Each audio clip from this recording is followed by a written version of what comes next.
Hey monkeys, how you doing? Damian Keys here. I just got back from Edinburgh where it was freezing. Winter is here.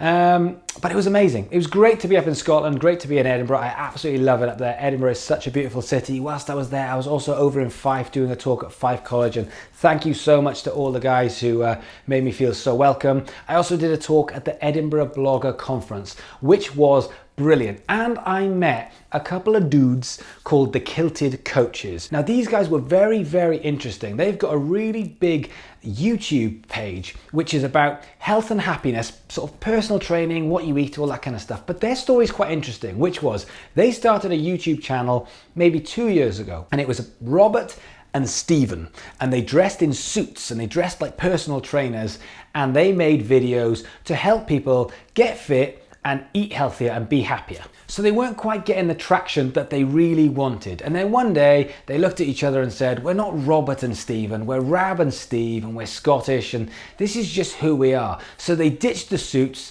they called themselves Rab and Steve, the Kilted Coaches, and instead of wearing suits and personal trainer attire, they wore kilts. They changed one tiny aspect, but they kept on doing exactly the same things in their video. There was no change apart from they branded it with kilts instead of suits. And their YouTube took off, and they went from pretty much 0 to 50,000 subscribers within about a year and a half. Damn! Shows you can absolutely get traction and momentum if you get it right. And they tweaked one tiny detail. And this is indicative on many other things. Like for example, I've had many occasions where I've been on stage playing a song, looking around thinking, this song isn't quite fitting the way it used to fit, and maybe I'll take it out. And then I move it, and all of a sudden it has a whole new lease of life. So this video is about your band's social media and how one tiny change can make a real difference to your engagement from your audience and your subscribers. Now, I'm a big fan of keeping your social media in some kind of routine so that you are telling your audience what to expect. Like for example, Q&As on a Tuesday, or live performance on a Sunday, or a vlog on a Wednesday. It just allows people to know what it is that you're going to do and what they can expect from you. So earlier on today, I had a Skype meeting with a guy called James from a band called Kings and Bears. Great bloke, great band, and I love what he's doing with his social media, but I feel like he's not quite getting the traction that he deserves. So we had a chat about a few ideas.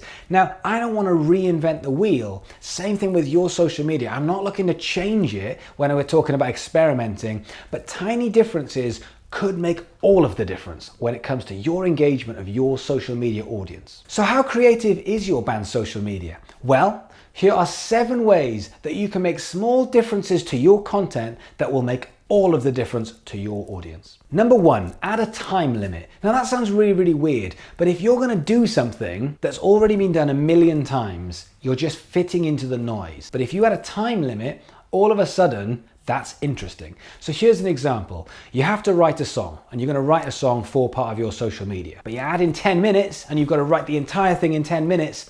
All of a sudden, that's interesting to watch. Or maybe you need to learn a song so you can actually play it for your audience. That sounds quite an exciting thing to do. You add in a time limit and say, we've got 5 minutes for all of us to learn our parts, and then we're going to perform that track. Now, you're doing something that allows your audience to say, will they do it? Will they, won't it? The yin and yang, the classic storytelling. It's got a beginning and a middle and an end. This is what the plan is. And then we're adding a time limit. Is that even possible? Ooh, we'll have to find out. And then there's the payoff at the end. So adding a time limit is just one simple way that you can make something exciting for your audience to watch. Number 2, change the venue. Now, as you can see, I'm in my usual spot in my office. However, I don't need to be. I could be anywhere. I could go outside, although it's freezing and snowing. I could go in the car. I could go in a different part of my office. Sometimes I change it around in my office so that it just makes it a bit more exciting.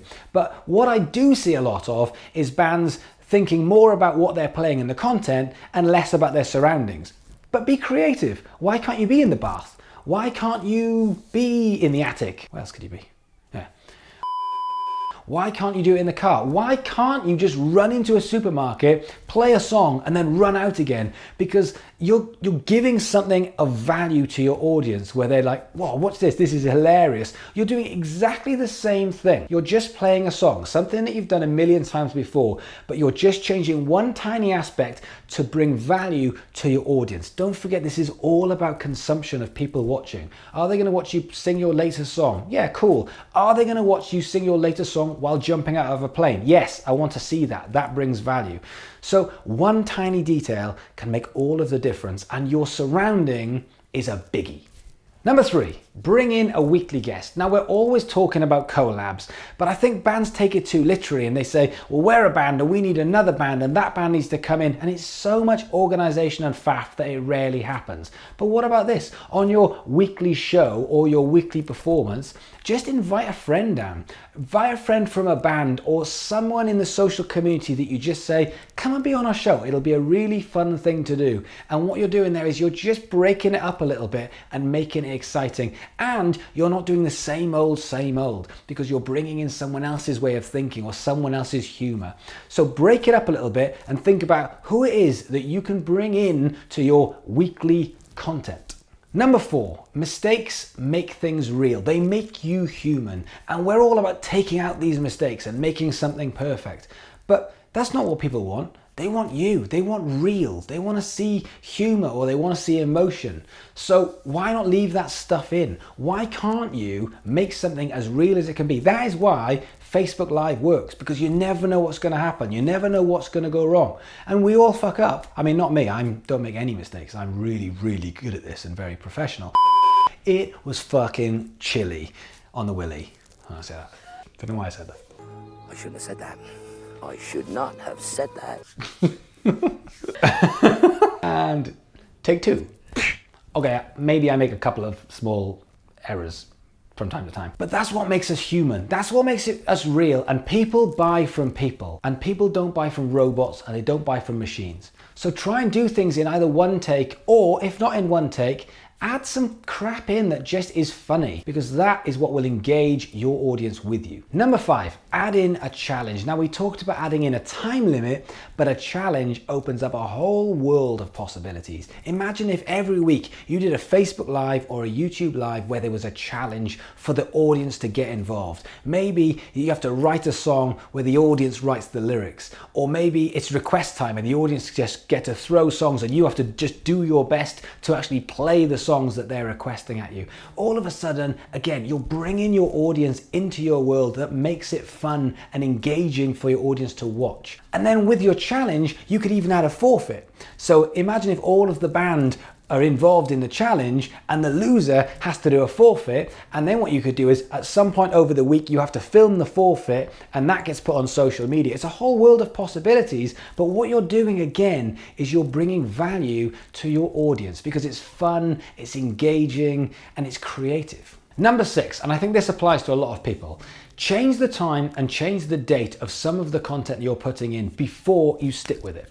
So I hear quite a lot of people who do a 2 for Tuesday, which is 2 cover songs on a Tuesday, a bit like the Domino's thing. Or they might do cover band Sunday. Well, did you try cover Wednesday before you tried cover Sunday? Did you try acoustic Monday before acoustic Wednesday? And what was the difference? Because people just might not be in that mindset on a Sunday afternoon that they would be at 5:30 on a Monday. So changing the time or changing the date is one tiny detail that could make all of the difference. So you need to experiment, and instead of just saying that rhymes, 2 for Tuesday, that's what's going to happen, it has to be Tuesday, has to be 6 o'clock. Well, why not experiment first, figure out when you get the most traction and the most momentum, and then come up with some quirky title and give people what they want when they want it.